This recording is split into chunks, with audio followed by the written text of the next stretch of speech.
main কথাটো হল যে আমি টকাটো কেতিয়া পাম এই কেদিন আমি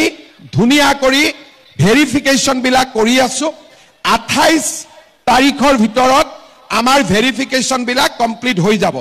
কোনোবা আহি কব যে মই 1 কোটিলৈকে টকা ঘোষ দিম মুক চাকৰিটো জেনে তেনে কৰি দিব লাগে মানুহে ভাবিছিলে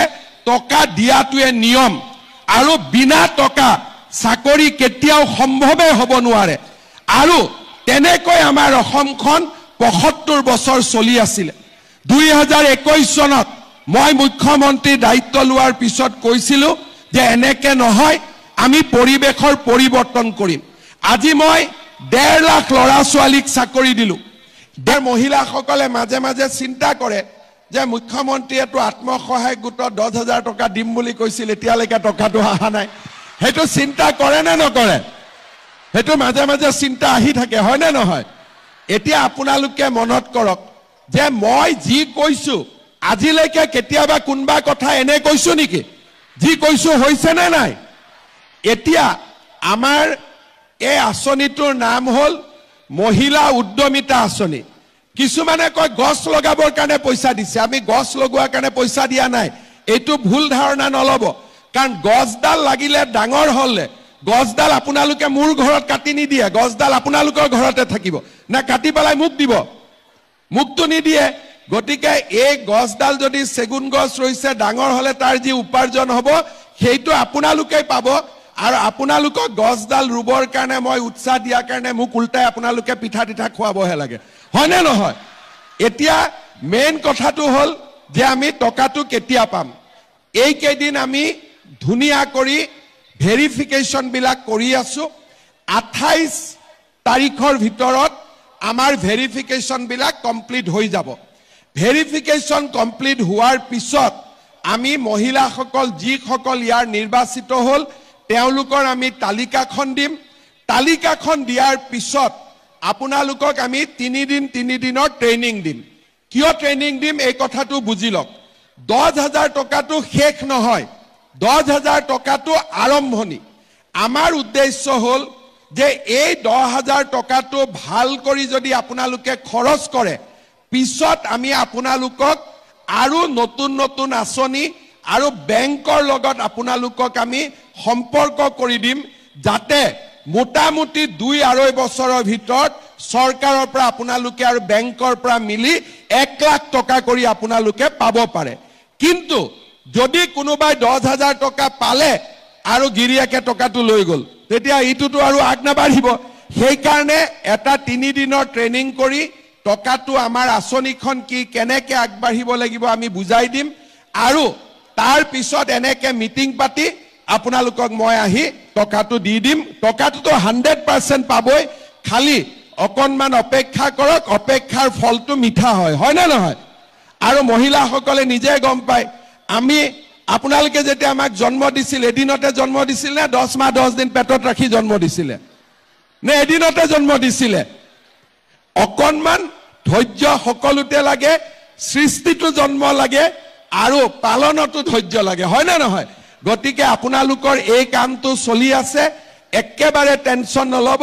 10000 টকা আপোনালোকে 100% পাবই কিন্তু 10000তকৈ আৰু কেনেকে বেছি পায় মই সেইটোহে চিন্তা কৰি আছো যাতে আগত গৈ আমি আৰু বেছিকৈ আপোনালোকক সহায় কৰিব পাৰো ইয়াৰ পিছত ইলেকশ্যনৰ সময়ত মই কি কৈছিলো যে আমি নিযুত মইনা আঁচনি দিম যি ছোৱালী কলেজত পঢ়ে 1000 হায়াৰ সেকেন্ডাৰীত পঢ়ে 1250 টকা ডিগ্ৰীত পঢ়িলে 2500 টকা পোষ্ট গ্ৰেজুৱেটত পঢ়িলে সেই আঁচনিও মই যেনেকে কথা দিছিলো আজিকালি বেংকত 10 তাৰিখে আমাৰ ছোৱালী সকলেও এই আঁচনি পায় এতিয়া মোক লৰাবিলাকে কৈ আছে যে মামা আমাৰ কাৰণেও কিবা এটা কৰক এইবাৰ বাজেটত লৰাবিলাকৰ কাৰণেও মই ভাল স্কিম এটা দি আছো যাতে ছোৱালীৰ লগতে লৰাবিলাকো যাতে তেওঁলোকে আগবাঢ়ি যাব পাৰে অৰ্থাৎ আমি অসমখনক সুন্দৰ কৰি আগুৱাই লৈ যাবৰ বাবে চেষ্টা কৰিছো আপোনালোকে চিন্তা কৰক আগতে কোন চৰকাৰৰ দিনত আমি অৰুণোদয় পাইছিলো কোন চৰকাৰৰ দিনত আত্মসহায়ক গোটে উৎসাহ পাইছিলে কোন চৰকাৰৰ দিনত নিযুত মইনা আঁচনি হৈছিলে কোন চৰকাৰৰ দিনত আগতে দালি আৰু চেনিও ৰেচন কাৰ্ডত দিয়াৰ কথা হৈছিলে কোন চৰকাৰৰ দিনত এনেকে মাইক্ৰ ফাইনেন্সৰ লোন ৰেহাই পাইছিলে আৰু কোন চৰকাৰৰ দিনত আপোনালোকে আজি 16 লাখ মহিলা ঋণৰ পৰা মুক্ত হ'ব পাৰিছিলে বা কোন চৰকাৰৰ দিনত এনেকে লখিমপুৰ ধেমাজি অসমৰ আটাইতকৈ পিছপৰা অঞ্চলটোত কোন চৰকাৰৰ দিনত পোহৰ আহিলে এই গোটেই কথাবিলাক আপোনালোকে নিশ্চয় চিন্তা কৰিব আপোনালোকৰ মনত ৰাখিব যে কংগ্ৰেছৰ দিনত অৰুণোদয়ও নাছিলে মাইক্ৰ ফাইনেন্সৰ লোন ৰেহাইও নাছিলে আত্মসহায়ক গোটৰ আঁচনিও নাছিলে আমাৰ মহিলাসকলক ৰেচন কাৰ্ডো দিয়া নাছিলে অৰ্থাৎ আমাৰ কলেজত বিনামূলীয়া এডমিশন নাছিলে নিযুত মইনা নাছিলে কংগ্ৰেছৰ দিনত একো নাছিলে খালি কংগ্ৰেছৰ কি আছিলে মহিলাবিলাকক খুটা আৰু কম্বলৰ নামত ইখন মিটিঙৰ পৰা সিখন মিটিঙলৈকে মহিলাবিলাকক দৌৰাই ৰাখিছিলে তাৰ বাদে মহিলাসকলৰ উন্নতিৰ বাবে একো কাম কৰা নাছিলে এতিয়া মই আৰু এটা লাষ্ট কথা আপোনালোকক ক'ব খুজিছো অসমত মই 3.5 বছৰ মুখ্যমন্ত্ৰী হলো মোৰ আগতো বহুত মুখ্যমন্ত্ৰী হৈছিলে এতিয়া আপোনালোকে চাওক আগতে যেতিয়া পৰীক্ষাৰ ৰিজাল্ট দিয়ে এপিএসসি ৰিজাল্ট দিয়ে পুলিচৰ ৰিজাল্ট দিয়ে তৃতীয় চতুৰ্থ শ্ৰেণীৰ ৰিজাল্ট দিয়ে তেতিয়া টিভিত কি ওলাই বাতৰি যে কোন মন্ত্ৰী লৰাই ডিএসপি হল কোন অফিচাৰৰ লৰা গৈ পেলাই মেজিষ্ট্ৰেট হল কোন ডাঙৰ বিষয়াৰ খুলখালিয়েকে গৈ পেলাই প্লেনিং অফিচাৰ পালে কাৰ খুলখালিয়েকে গৈ পেলাই টেক্সৰ সুপাৰিনটেণ্ডেণ্ট হল কোন দ্বিতীয় হল পেপাৰ আৰু টিভিত এই লিষ্ট বিলাক আহিছিলে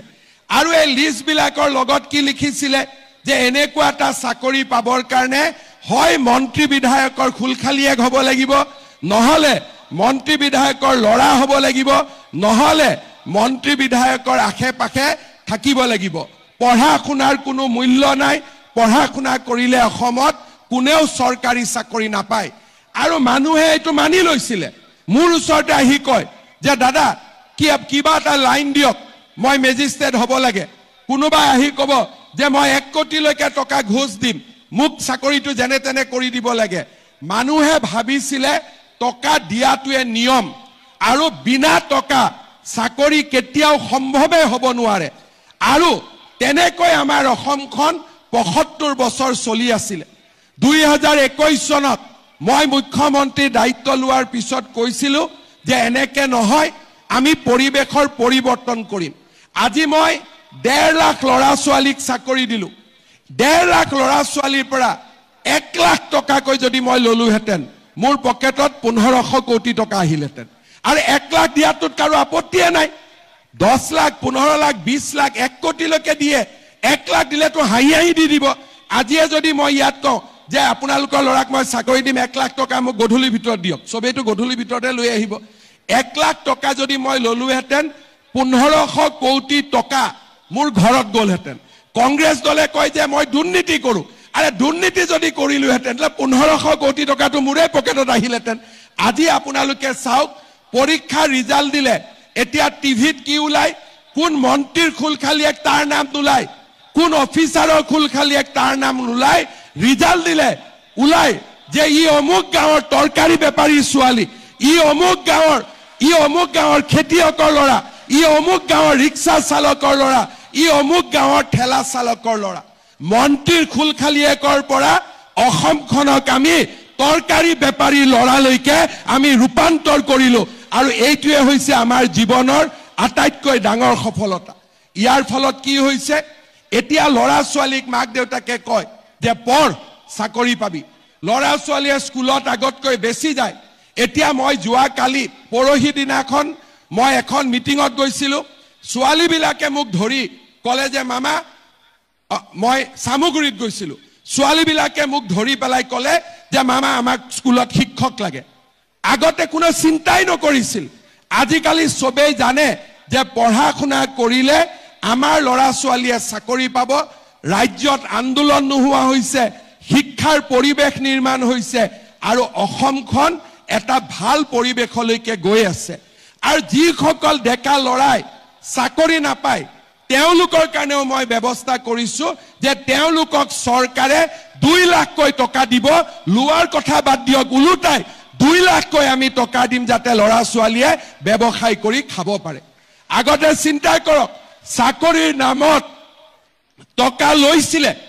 এতিয়া টকা লোৱাটো বাদে দিয়ক বিনা পইচাত চাকৰি আৰু যি কেটা লৰাই চাকৰি নাপায় তেনেকুৱা 2 লাখ লৰাক 2 লাখ টকা কৰি ব্যৱসায় কৰিবৰ কাৰণে আজি চৰকাৰে টকা দিয়া আৰম্ভ কৰিছে বেংকৰ লোন নহয় ডাইৰেক্টলি টকা দিয়া আৰম্ভ কৰিছে